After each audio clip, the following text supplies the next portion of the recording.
When something disrupts your plan, your first instinct is probably to fix it, manage it, or push it through. But what if the disruption isn't the problem? What if it's the mechanism? That's what this July Aquarius Full Moon of 2026 is here to show us.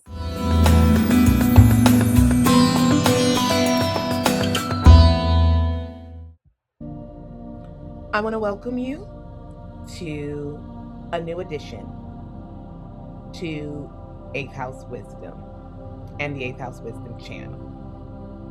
We are now going into podcast format so that you can get my direct downloads of information about astrology, life, career, and business in applied and practical ways.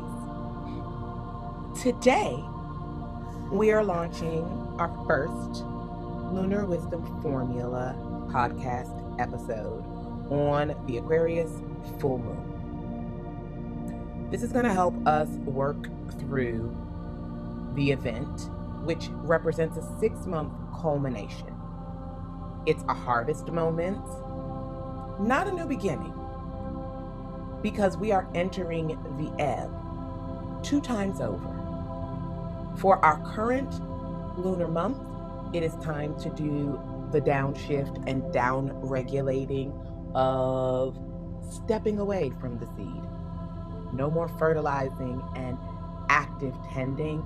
And now that the seed has broken ground or is in the process of breaking ground, we need to step away and allow the plant's RNA, same thing as DNA for us, to take hold, and for the divine internal architecture to carry the hope, the intelligence, and anything else contained in that seed to its next phase. And while it does that, our external energy should be pulling back and receding, and we should be shifting from nurturing and tending to our seed to nourishing ourselves through replenishing what we have put out so we're ready for a new cycle. This week matters, and the next 2 weeks are going to be dominated by the energy set with the Aquarius Full Moon. And this week is heavy because it is a rare and pivotal one astrologically. It's one of the most consequential lunations of this year because it involves multiple major transits converging. We have Jupiter Cazimi, that is Jupiter, the planet of expansion, and the Sun, the planet of visibility and shine, aligned at the same degree in the sky.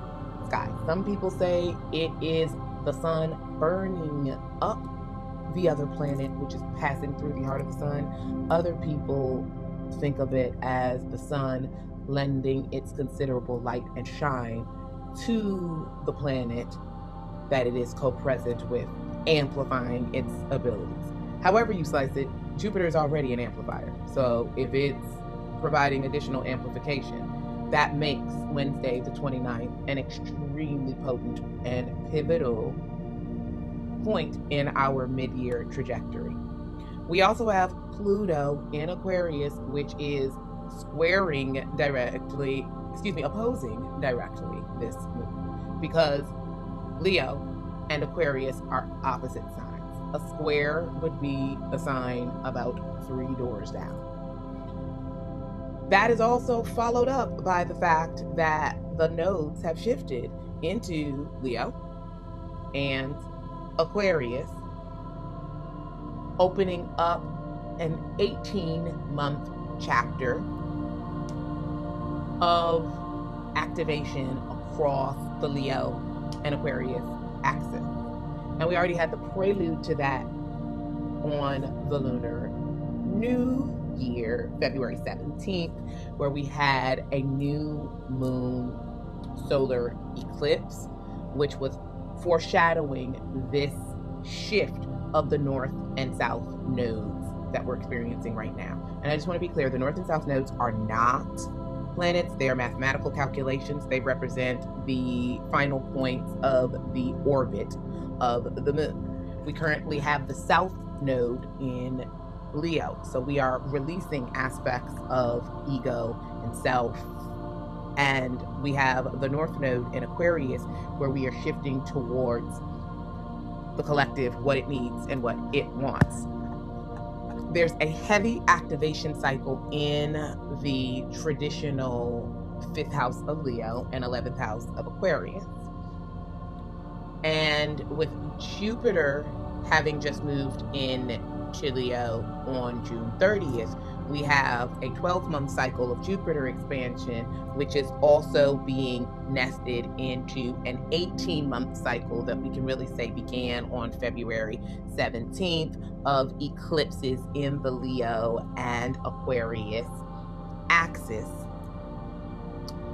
And in particular, that eclipse and new moon is the pairing to this full moon, and points us to the harvest that we are reaping 6 months post a new moon on steroids, which is what I consider solar eclipses to be in the same sign. We also have within this week on August 1st, Lammas or lunasa.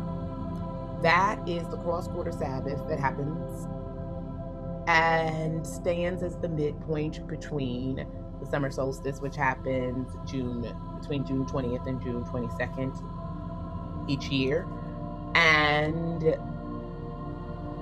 the autumn equinox, which is known as Mabon, which happens September 21st to September 22nd. This is the midpoint between those two events, which means this is the midpoint between summer and fall. And so you can see we have multiple nested cycles. So this week is a really big stakes week because it asks you to change, not how you work, so to speak,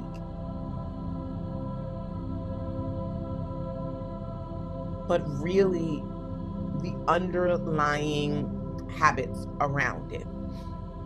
Your frequency, your focus. There's so much Leo and Aquarius activity. There is a focus on disruption within the ego and the self. To get a little deeper into the astrology context, as I talked about before, the Aquarius full moon is the culmination of a 6-month cycle that began with the Aquarius solar new moon eclipse that occurred on February 17th, 2026. So I encourage you to pull out your calendar and your agenda and take a look at what was happening with you during that particular period of time, and to make a list of appreciations and celebrations for what is coming to harvest here in the heart of summer, because Leo season is the heart of summer. That Jupiter Cazimi in Leo that I was talking about, the way we want to think about it is it practically brings aspects of optimism, visibility, and amplified leadership. And this occurs just a few hours before the full moon, all of which is happening earlier on in the day on the 29th. But it is still a wonderful evening to do ritual, charge your crystals, and to know that it will be imbued not only with the energy of the full moon, but the energy of Jupiter's expansion. And if you know your own chart, then you want to take a look at where this expansion is happening and to really identify the houses that have Leo and Aquarius in them, because they are currently marked as being under construction. For myself as a Gemini rising, that is my 3rd house of teaching, learning, and speaking, and my 9th house of higher learning and publication and thought leadership. Moving into our very long-term transit, but a powerful one, Pluto in Aquarius.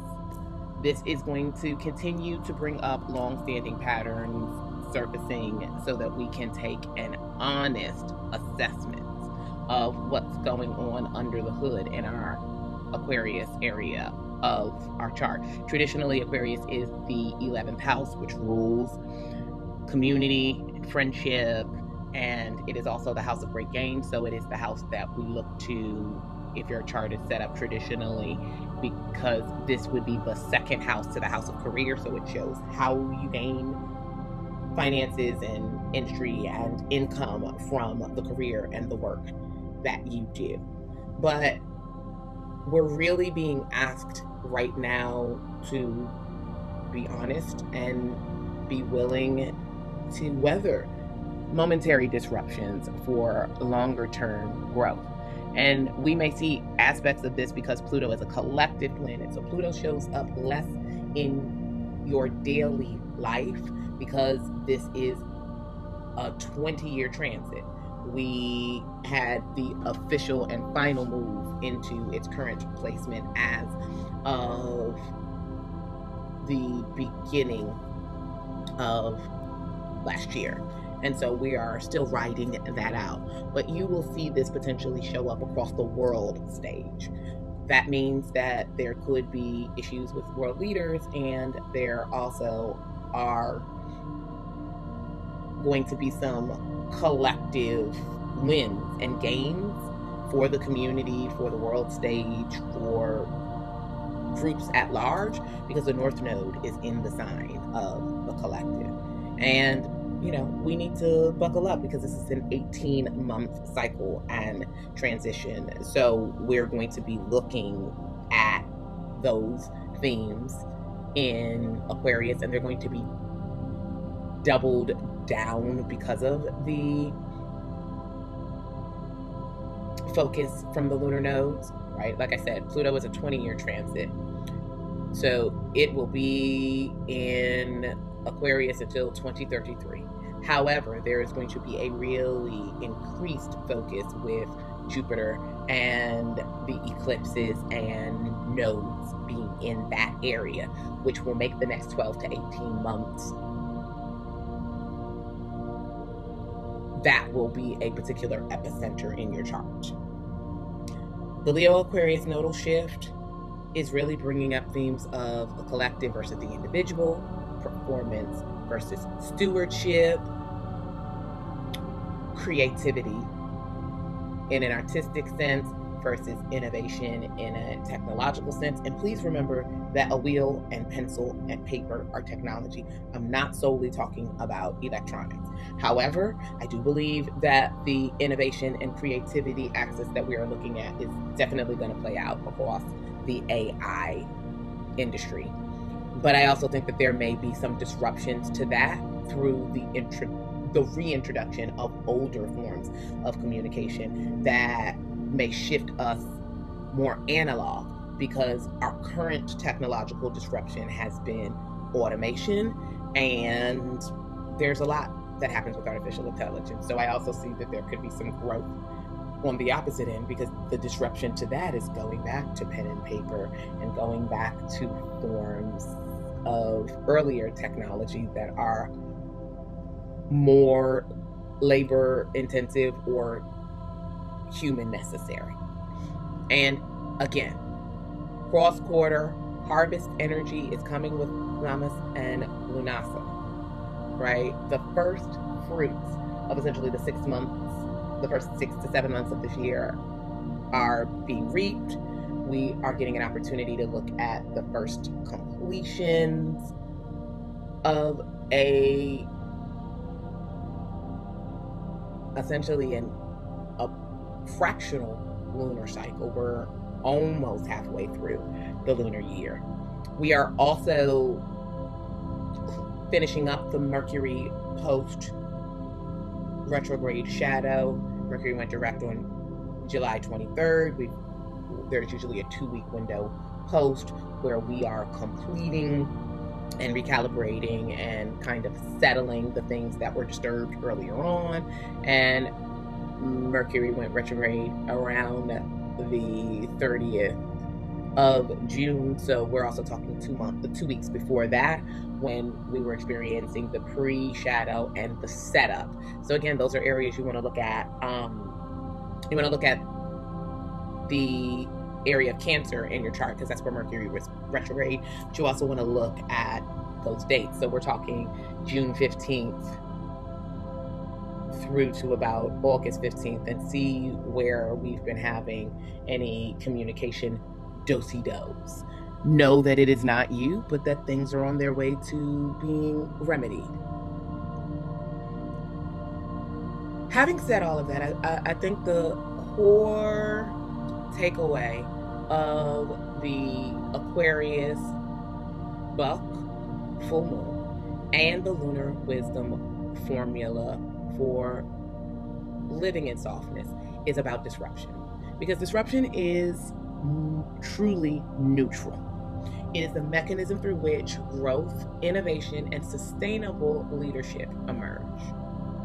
So the invitation for this full moon is to stop resisting what's interrupting you and to start asking what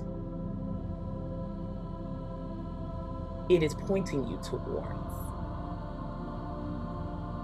Because that is where our attention is being drawn, and that's where we need to take a look at how disruption could be serving us in living our best life.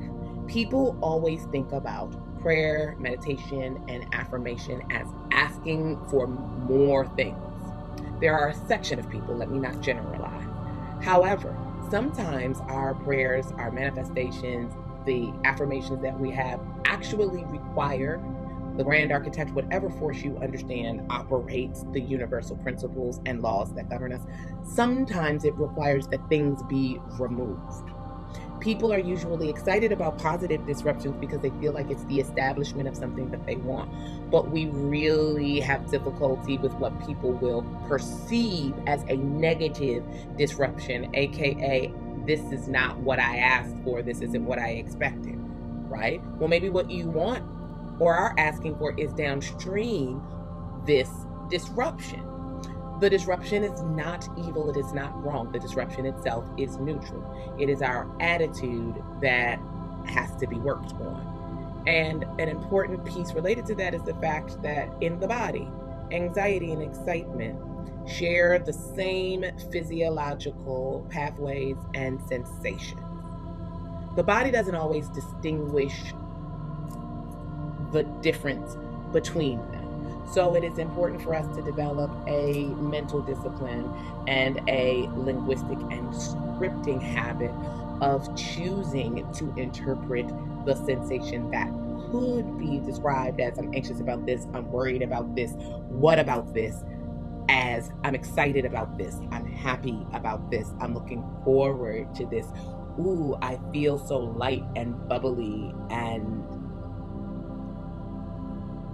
as I move towards this new thing. Because these are states of affect that we have to train ourselves to get in, because emotions are temporary. I want to talk about one supporting point before you move into your full moon ritual. And that is, we're going to need to harvest and reap our harvest of the first 6 months of the year before we plant again. And that is also really poignant because this is the final lunation that we are going to have before we enter into eclipse season. So this really is a pause. This full moon reminds us that culmination is not a starting line. What we began at the Aquarius New Moon and at the Lunar New Year in February has been growing and moving since then from the energy, the intention, the love, and the support that we have given it, and its natural intelligence to move forward and grow, as all seeds have. So before we go through setting new intentions, we need to commit to completing the arc. And that looks like celebrating what is matured, releasing what has been completed, and acknowledging what is genuinely different now. And this is also going to be supported by the fact that eclipses tend to collapse timelines and enhance timeline shifts. And so we are literally getting a pause, because I do not recommend doing any other ritual or observing work than sitting back and seeing what shows up for eclipses, because they are fated events, they are intense events, and they tend to move things along. So I'd much rather us reap our harvest, watch the timeline shift during the upcoming eclipse season, and once we come out on the other side with our first new moon that is not an eclipse, we get back to intention setting, and we will have a level of wisdom that we did not possess earlier in this year, because we will have harvested almost half a year's worth of wisdom and experiences. Another point is to think about the fact that expansion is also indiscriminate. Everybody loves to talk about Jupiter. Jupiter is the expander, and I call Jupiter Big Daddy, and people think about Jupiter as luck, and it can be luck. But you have to remember that Jupiter amplifies everything. And a Jupiter Cazimi, right? Because the sun it's at the heart of the sun, and the sun is amplifying the planet's power, and this is already the planet of expansion. This is just stacks on stacks on stacks on stacks. Multiply, multiply, multiply, multiply. So you better make sure that you are focused on some good shit. Because if you're not, then we have a problem, because that's going to grow. And so this is when we need to monitor our self-talk and the things that we're saying, and really kind of work within that framework.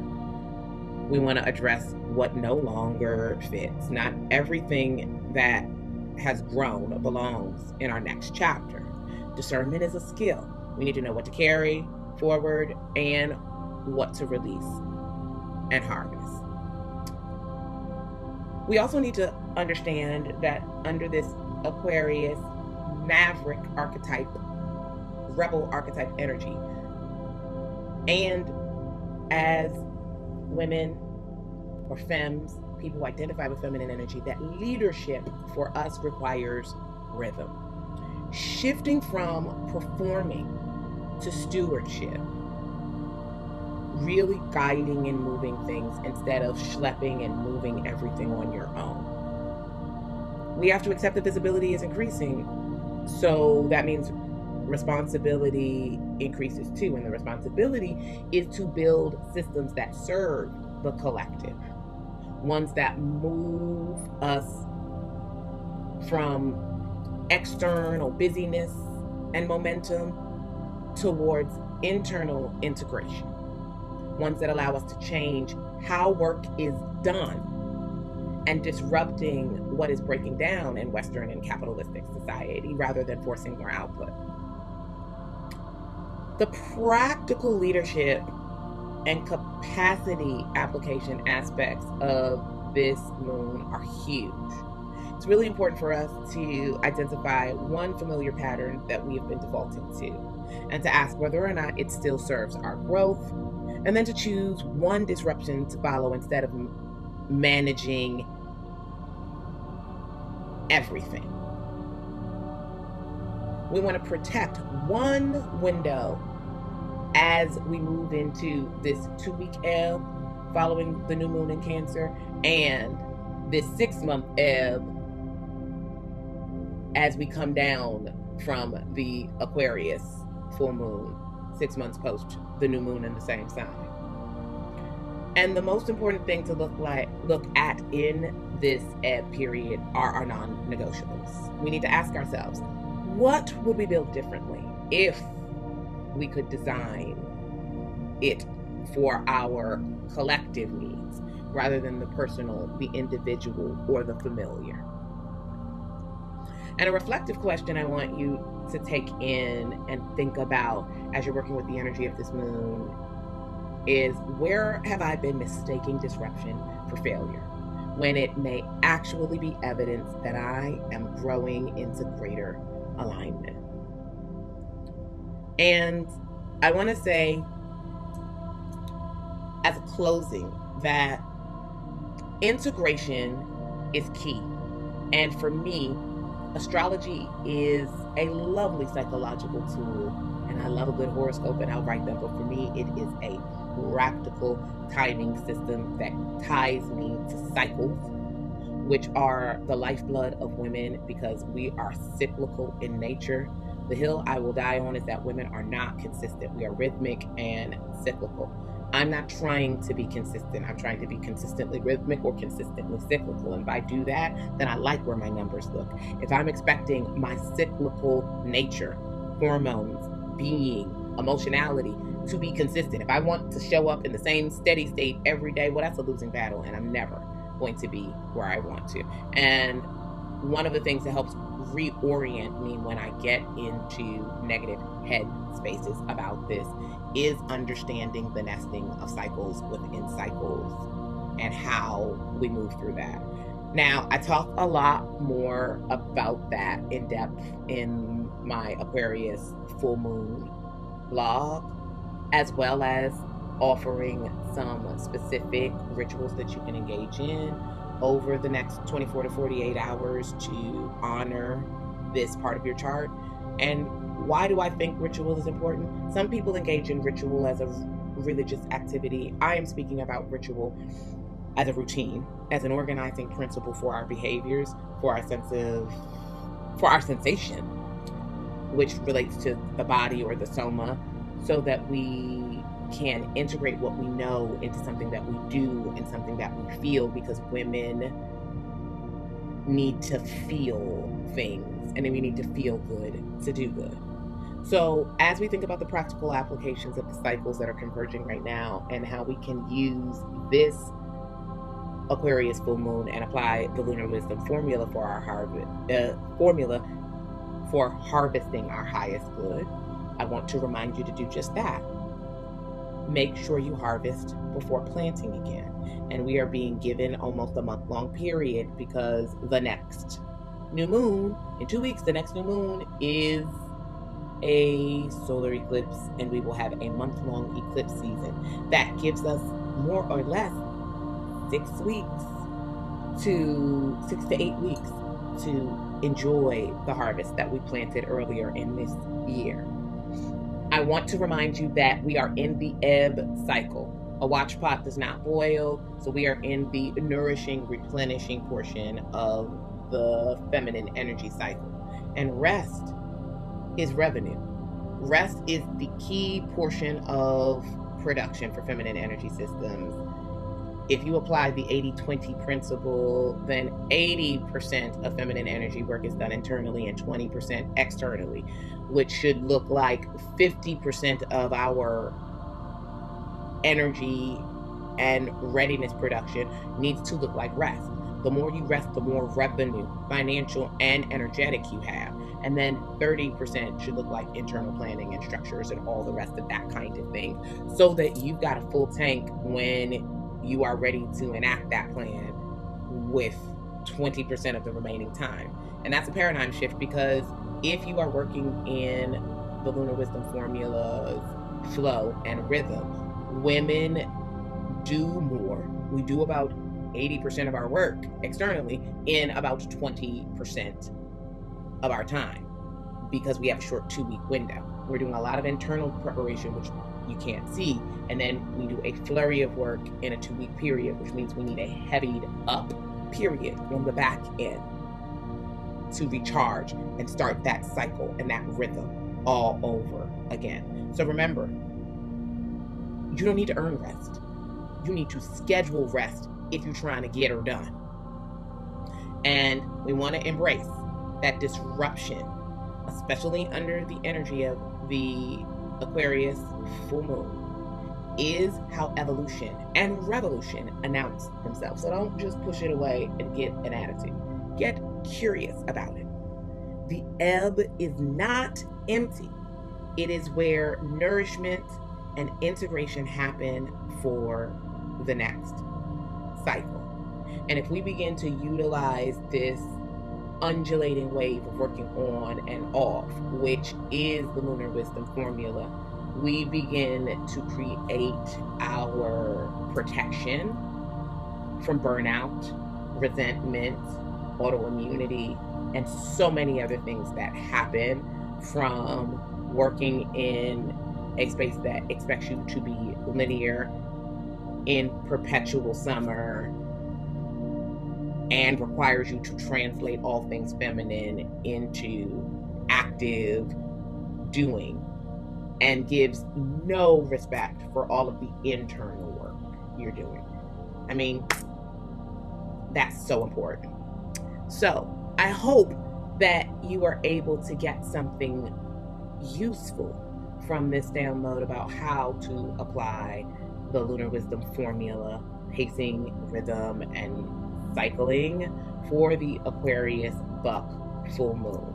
And if you would like to know more about how to do this and you would like more guidance, then I invite you to join the free mini course, The Power of Lunar Cycles for Women's Success. The link is in the description below.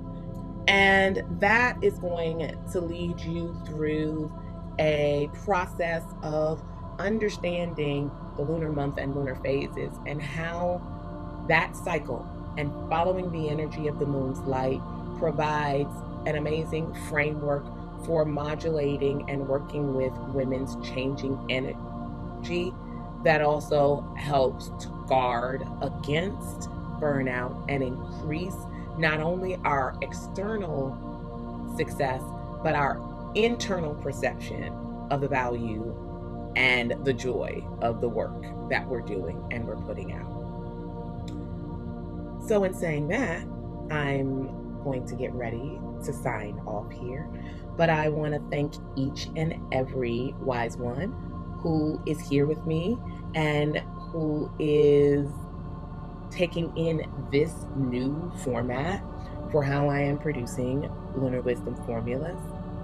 I'm so grateful to my community of wise ones, and I would love to hear about your experience and get your questions about how to work with this energy that will be fading over the next 2 weeks. But until the next video, I am sending you so much light and love. And remember, timing is everything. And life and business do come with an instruction manual. It's written in the stars. Blessed be.